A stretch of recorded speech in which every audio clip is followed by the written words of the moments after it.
नमस्कार दर्शकों, ज्योतिष के इस प्रोग्राम में आपका एक बार फिर से हार्दिक अभिनंदन करता हूं। आज मैं आपके सामने दिल्ली के मुख्यमंत्री श्री अरविंद केजरीवाल जी की कुंडली का एनालिसिस आपके सामने रखूंगा। कुछ लोगों ने व्हाट्सएप पर मुझसे सवाल पूछे हैं कि अरविंद केजरीवाल जी का राजनीतिक भविष्य आने वाले चंद वर्षों तक कैसा रहेगा। क्या ये पार्टी और अधिक उभर कर सामने आएगी या इस पार्टी का सत्ता में बने रहना बहुत दिन तक संभव नहीं रहेगा। क्या अरविंद केजरीवाल जी सीएम से पीएम की दौड़ में शामिल होंगे। क्या अगले प्रधानमंत्री अरविंद केजरीवाल बन सकते हैं या अगले सीएम फिर से अरविंद केजरीवाल बनेंगे। इन सब सवालों का जवाब लेकर मैं आपके सामने एक अवलोकन प्रस्तुत करने जा रहा हूं, जो मैंने उनकी बर्थ डिटेल्स निकालकर उनकी कुंडली का प्लैनेट्स और दशाओं के आधार पर अवलोकन करके जो भी निष्कर्ष निकाला है वो मैं आपके सामने रखूँगा। आशा करता हूँ आपको मेरा वीडियो पसंद आएगा। मेरे वीडियो को लाइक कर दीजिएगा और चैनल को सब्सक्राइब कर दीजिएगा।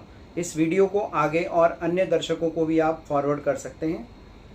बात करता हूँ अरविंद केजरीवाल जी के बर्थ डिटेल्स को लेकर। सबसे पहले अरविंद केजरीवाल जी का जो जन्म है वो 16 अगस्त 1968 को मध्य रात्रि यानी 15 अगस्त और 16 अगस्त की मध्य रात्रि 12:30 बजे सिवानी हरियाणा में जो स्थित है वहाँ पर हुआ है। बर्थ डिटेल्स के आधार पर अगर मैं बात करूँ तो उनकी लगन कुंडली में वृषभ लगन उदित हो रहा है और जन्म राशि उनकी मेष है।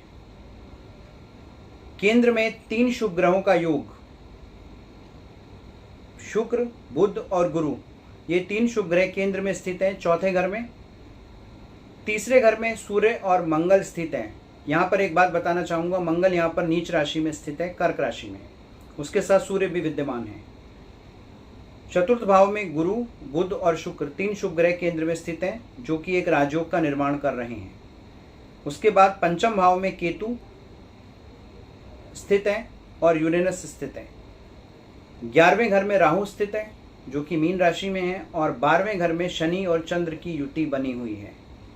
इनकी कुंडली में कुछ खास बातें जो मुझे दिखाई देती हैं वो मैं आपके सामने रखता हूं। जो लोग ज्योतिष का थोड़ा सा भी ज्ञान रखते हैं या जिनको ज्योतिष के बारे में थोड़ी सी जानकारी है, वो आराम से मेरी बातों को समझ पाएंगे कि मैंने किन चीज़ों को आधार बनाकर ये बताने का प्रयास किया है कि आने वाला भविष्य उनकी और उनकी पार्टी के लिए कैसा रहेगा। मैंने यहाँ पर अभी आम आदमी पार्टी की कुंडली को नहीं देखा है और ना ही किसी अन्य नेता की कुंडली को देखा है। मैं सिर्फ और सिर्फ अरविंद केजरीवाल जी की कुंडली का अवलोकन आपके सामने पेश करने जा रहा हूँ। ग्रहों की स्थिति मैंने आपको बताई। वर्तमान में जो दशा चल रही है वो 20 मार्च 2010 से गुरु की महादशा शुरू हुई है, जो कि 16 वर्ष तक चलती है, अर्थात 20 मार्च 2026 तक इन्हें गुरु की महादशा चल रही है। वृषभ लगन में गुरु अष्टम भाव और एकादश भाव का स्वामी होता है। अष्टम भाव सडन रिजल्ट्स को शो करता है और एकादश भाव बहुत शुभ नहीं माना जाता, क्योंकि वैदिक ज्योतिष के हिसाब से अगर मैं बात करूं तो तीसरे, छठे और 11वें ये जो 3 घर हैं, ये 3 घर ज्योतिष में बहुत शुभ नहीं माने जाते। तो यहाँ पर वृषभ लगन होने के कारण गुरु की महादशा इनके लिए कैसी सिद्ध हुई है और आगे आने वाले अभी लगभग 4 साल और जो गुरु की महादशा में इनको गुजारने हैं वो कैसे सिद्ध होंगे, इसकी बात मैं आपसे करने जा रहा हूँ। ग्रहों की स्थिति मैं आपके सामने रख चुका हूँ। वर्तमान दशा इनकी गुरु में चंद्रमा की चल रही है, अर्थात गुरु की महादशा में चंद्रमा का अंतर चल रहा है, जो कि 16 नवंबर 2022 तक चलेगा। अब आप देखिए, गुरु इनका केंद्र में स्थित है। गुरु इनका अष्टम भाव का स्वामी होकर चतुर्थ भाव में स्थित है। लाभ स्थान का स्वामी भी गुरु है, जो कि केंद्र में बैठा है। तो कहीं ना कहीं पर जनता या पब्लिक के अंदर पॉपुलैरिटी गेन करने का योग इनको जन्म से ही मिला हुआ है, क्योंकि चौथे घर में जब 11वें घर का स्वामी चौथे घर में बली होकर बैठा हो तो ऐसे में जनता से पॉपुलैरिटी मिलने के बड़े प्रबल योग बनते हैं, जो कि इनकी कुंडली में मुझे दिखाई भी दे रहे हैं। इसके साथ साथ बुध और शुक्र की युति गुरु के साथ होना एक प्रबल राजयोग का निर्माण भी इनकी कुंडली में हो रहा है। अगर बात करूं शनि और चंद्रमा की, तो चंद्रमा 12वें घर में स्थित है और शनि यहाँ नीचस्थ है, अर्थात नीच राशि में स्थित है। तो शनि बहुत अच्छी स्थिति में नहीं है। 12वें घर में शनि जो है वो क्रॉनिक डिजीज अर्थात लंबे चलने वाले रोगों को देने वाला है। वर्तमान समय क्योंकि गुरु में चंद्र का चल रहा है 16 नवंबर 2022 तक ये दशा चलेगी, तो कुल मिला के आने वाले लगभग 7 से 8 महीने का समय इनके लिए बहुत अच्छा नहीं है, क्योंकि चंद्रमा की अंतर्दशा खत्म होते ही इनको मंगल की अंतर्दशा प्रारंभ होगी और मंगल इनकी कुंडली में नीचस्थ है। न केवल मंगल लग्न कुंडली में नीच का है, अपितु दशमांश कुंडली अर्थात D10 चार्ट अगर आप देखें जो कि प्रोफेशन का है, नेम फेम का है, वहां पर भी मंगल अपनी नीच राशि में ही स्थित है। दशमांश कुंडली में अगर मैं जाके देखता हूं तो वहां पर गुरु भी नीच राशि में चला गया है और शनि भी नीचस्थ है। तो कुल मिला के 3 ग्रह D10 चार्ट में इनके नीच राशि में स्थित हैं, जबकि D1 चार्ट अर्थात लग्न कुंडली में इनका शनि और मंगल नीच राशि में स्थित है। तो आने वाले मंगल की जो दशा है वो 16 नवंबर 2022 से शुरू होगी और 23 अक्टूबर 2023 तक चलेगी, जो कि बहुत अच्छी दशा नहीं मानी जाएगी, क्योंकि मंगल और गुरु एक दूसरे से द्विद्वादश योग बना रहे हैं, अर्थात मंगल गुरु से 12वें घर में और गुरु मंगल से दूसरे घर में स्थित है। तो बहुत अच्छी स्थिति मुझे आने वाले 7-8 महीने तक तो नज़र नहीं आती है। अगर मैं बात करूं इनकी कुंडली को लेकर, तो आने वाले 6 से 8 माह का जो समय रहेगा इनके जीवन में बहुत उतार चढ़ाव देकर जाएगा। बहुत स्ट्रगल इनको करनी पड़ेगी अपने पद को बचाए रखने के लिए, अपनी पार्टी की छवि को बनाए रखने के लिए, अपनी प्रतिष्ठा को कायम रखने के लिए। नीच का मंगल गुरु से द्वादश भाव में सूर्य के साथ है, अर्थात अपोजिशन पार्टी इनके ऊपर हमेशा हावी रहेगी। अपोजिशन पार्टी कुछ ना कुछ एलिगेशंस इनको देती रहेगी। अपोजिशन की वजह से ही इनको कहीं ना कहीं अपनी प्रतिष्ठा को लेकर हानि भी उठानी पड़ सकती है। ऐसे योग इनकी कुंडली में मुझे दिखाई देते हैं। जेल जाने का कोई बहुत बड़ा योग मुझे नज़र नहीं आता है। एक दर्शक ने मुझसे सवाल किया था कि क्या अरविंद केजरीवाल जी भी जेल जाएंगे मनीष सिसोदिया की तरह, क्या उनकी कुंडली में भी जेल जाने के योग बनते हैं? तो देखिए, बहुत हद तक तो मैं नहीं कह सकता। हाँ, शनि नीच राशि में स्थित है और शनि की महादशा अभी शुरू नहीं हुई है। जब शनि की महादशा इन पे 2026 में शुरू होगी, तब इनके एक छोटा सा जेल जाने का योग जरूर बनता है और इनके ऊपर एलिगेशंस के योग बनते हैं, लेकिन बहुत ज़्यादा भयानक स्थिति नज़र नहीं आती कि कोई बहुत बड़ा एलिगेशन इनको लगने वाला है। ऐसी स्थिति इनकी कुंडली को देखकर मुझे नज़र नहीं आ रही है। सरकारी पद प्रतिष्ठा से हानि के योग इनकी कुंडली में नज़र आ रहे हैं, जो कि वर्तमान समय में चल भी रहे हैं। और आप देखेंगे जैसे ही गुरु में मंगल की दशा शुरू होगी, जो कि नवंबर 2022 से लेकर अक्टूबर 2023 तक चलेगी, उसमें कहीं ना कहीं पर पद प्रतिष्ठा और इनकी छवि धूमिल होने के संकेत मुझे दिखाई दे रहे हैं, क्योंकि मंगल जो है वो दशमांश कुंडली में भी नीच राशि में स्थित है। उसके बाद गुरु भी नीच राशि का है, मैं D10 चार्ट की बात कर रहा हूँ, और शनि भी नीच राशि में है। तो कहीं ना कहीं पर वाणी दोष होने के संकेत मुझे यहाँ पर दिखाई दे रहे हैं, जिसकी वजह से इनको अपनी वाणी के कारण राजनीति में और सरकार के सामने और जनता के सामने कभी कभी नुकसान उठाना पड़ेगा। और पीछे भी आपने देखा है कि इन्होंने अपनी वाणी की वजह से कई बार नुकसान उठाया है।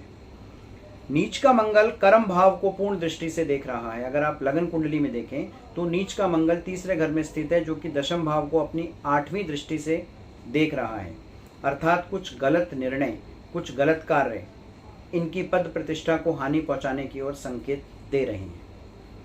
पीएम बनने के मुझसे कुछ दर्शकों ने सवाल किया था कि क्या ये सीएम से पीएम बन पाएंगे। तो देखिए, मैं आपको बहुत क्लियर बता देता हूँ कि पीएम बनने के कोई बहुत ज़्यादा योग इनकी कुंडली में मुझे कहीं से नज़र नहीं आते हैं। हाँ, सीएम बने रहें इसके लिए भी इनको बहुत स्ट्रगल करनी पड़ेगी आने वाले कुछ समय में, क्योंकि इनकी वर्तमान दशा बहुत अच्छी नहीं है और आने वाली दशाएं भी बहुत अच्छा संकेत नहीं दे रही हैं। तो पीएम बनने की जहाँ तक बात है वो मुझे कहीं से नज़र नहीं आ रही हैं। शनि की महादशा इनके ऊपर 2026 से शुरू होगी। जैसे ही शनि की महादशा में ये प्रवेश करेंगे, बड़े बड़े हेल्थ इश्यूज़ इनको परेशान करने लगेंगे और कहीं ना कहीं पर इनको कुछ ना कुछ हानि उठानी पड़ सकती है अपने हेल्थ को लेकर के। गुरु वृषभ लगन में अष्टम भाव का स्वामी है और अष्टमेश की महादशा में ही ये चल रहे हैं, तो ऐसे में एक बड़ा लाभ अचानक से मिलने के संकेत बनते हैं, जो कि अभी आपने पीछे पंजाब चुनावों में देखा कि पंजाब चुनावों में आम आदमी पार्टी बहुमत से अपनी सरकार बनाने में सफल हुई है। तो कहीं ना कहीं पर ऑल ऑफ सडन इनको रिजल्ट्स देखने को मिलेंगे, लेकिन अचानक से कहीं ना कहीं पर लॉसेस भी इनको उठाने पड़ेंगे। जनता से मिलने वाली पॉपुलैरिटी में कहीं ना कहीं कमी आती दिखाई दे रही है, क्योंकि छठा घर और आठवां घर दोनों के स्वामी केंद्र में स्थित हैं, जो कि जनता का घर है, चौथा घर। वहाँ से इनको कहीं ना कहीं पर अड़चने, रुकावटें, पद प्रतिष्ठा, मानहानि, इस तरह के योग मुझे दिखाई देते हैं। शनि की दशा में कोल्ड, कफ, फीवर, हड्डियों की बीमारी, क्रॉनिक डिजीज, डिप्रेशन, क्योंकि शनि और चंद्रमा की युति 12वें घर में बनी हुई है, तो कहीं ना कहीं पर नर्वस सिस्टम डाउन होने के योग भी बनते हैं। तो ऐसी स्थिति में इनको अपनी हेल्थ का बहुत ध्यान रखना पड़ेगा। पंचम भाव में केतु की स्थिति अचानक से कुछ गलत निर्णय लेने की ओर संकेत दे रही है।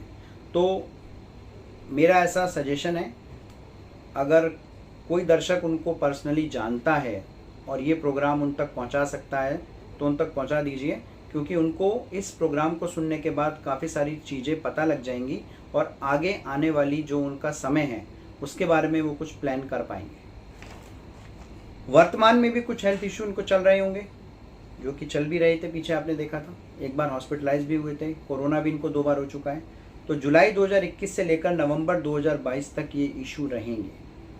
धन वृद्धि में कहीं कोई कमी नहीं है, धन वृद्धि के प्रबल योग बनते हैं, क्योंकि केंद्र में 3 शुभ ग्रहों का होना प्रबल राजयोग का निर्माण करता है। ये मैं आपको पहले भी कह चुका हूँ। हेल्थ से संबंधित समस्याएं, शनि की दशा में कोई लंबी बीमारी इनको परेशान जरूर करेगी। चेस्ट, हार्ट, किडनी, लिवर, इन सबसे संबंधित रोग होने के योग इनको बने हुए हैं, जो कि इनकी कुंडली में साफ साफ दिखाई दे रहे हैं। पानी से होने वाले रोग भी इनको बहुत जल्दी परेशान करेंगे, जैसे सर्दी, जुकाम, खांसी और फीवर। ये सब चीज़ इनको लगातार परेशान करती रहेंगी और पीछे भी आपने देखा है कि इनको परेशान किया है। अपोजिशन पार्टी किसी न किसी स्कैंडल में इनका नाम डाल सकती है। ये एक बहुत खास पॉइंट मैं आपको बता रहा हूँ, क्योंकि अपोजिशन पार्टी अर्थात यहाँ पर सप्तम भाव का स्वामी जो मंगल है वो नीच राशि में बैठकर दशम भाव को पूर्ण दृष्टि दे रहा है। तो कहीं ना कहीं पर अपोजिशन पार्टी जो है वो बड़े स्कैंडल में इनका नाम ले सकती है और इनकी छवि को धूमिल कर सकती है। कोई करीबी व्यक्ति भी इनको किसी बड़े स्कैम में फंसा सकता है या इनकी पार्टी के नाम को खराब भी कर सकता है। शनि की महादशा में एक जेल जाने का छोटा सा योग बनता है, लेकिन वो बहुत बड़ा योग नहीं है, इसलिए उसकी चर्चा मैं बहुत विस्तार से यहाँ पर नहीं करूँगा। कुंडली में काल सर्प योग भी है। अगर आप ध्यान से देखेंगे इनकी कुंडली, तो लगन कुंडली में राहु केतु के एक्सेस में ही सारे ग्रह आए हुए हैं। तो काल सर्प दोष होने की वजह से भी इनको उतार चढ़ाव जीवन भर देखने को मिलेंगे। एक बार इनको लगेगा कि मैं बहुत राइज कर गया हूँ और एक बार इनको लगेगा कि मैं बहुत डाउन हो गया हूँ। तो कहीं ना कहीं पर ये सारा जो है वो काल सर्प योग की वजह से होता है। बहुत सारे नेताओं की कुंडली में काल सर्प योग मैंने देखा है, जिसमें से इंदिरा गांधी, पंडित जवाहरलाल नेहरू और भी ऐसे कई जाने माने नेता हैं जिनकी कुंडली में काल सर्प योग है और उन्होंने अचानक से राइज किया है और अचानक से डाउन भी हुए हैं। डाउनफॉल मैंने अपनी आंखों से देखा है। तीसरे भाव में नीच का मंगल गजब के लड़ने की शक्ति उनको दे रहा है। एक गजब की पावर है उनके अंदर, एनर्जी हमेशा रहती है, अपने बात को रखने की क्षमता उनके अंदर बहुत ज़्यादा है। ये काबिलियत है उनके अंदर, जो कि उनको मंगल से मिली हुई है, क्योंकि मंगल नीच राशि में तीसरे घर में स्थित है, जो कि पराक्रम और साहस का परिचायक है। तो कहीं ना कहीं पर बहुत अच्छे तरीके से अपनी बात को जनता के सामने वो रख पाते हैं। ऐसी बात नहीं है कि जनता के सामने अपनी बात नहीं रखते हैं, अपनी बात को रख पाते हैं।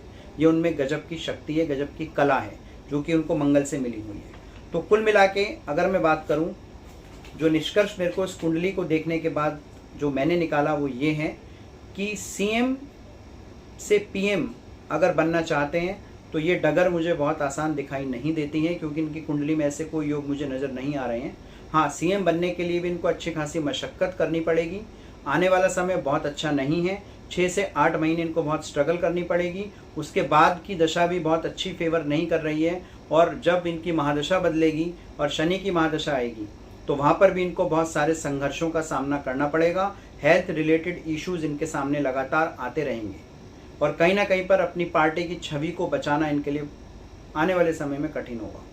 तो राजनीतिक भविष्य को लेकर के इस कुंडली को देखने के बाद मैं एक बात बोलूँगा कि अरविंद केजरीवाल जी को बहुत ज़्यादा स्ट्रगल करना पड़ेगा। आशा करता हूँ आपको मेरा वीडियो पसंद आया होगा।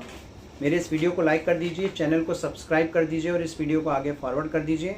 अगर आप भी कोई मुझसे सवाल करना चाहते हैं, मुझसे कुछ दर्शकों ने पिछली 2 वीडियोज़ में मैंने नोटिस किया था कि कई लोगों ने मुझे कमेंट्स करके कुछ सवाल पूछे हैं पर्सनल, तो मैं ऐसा कुछ प्लान कर रहा हूं कि वीक में एक दिन मैं लोगों के पर्सनल क्वेश्चंस लाइव सेशन लगा करके और उनके सवालों का जवाब देने की कोशिश करूँगा।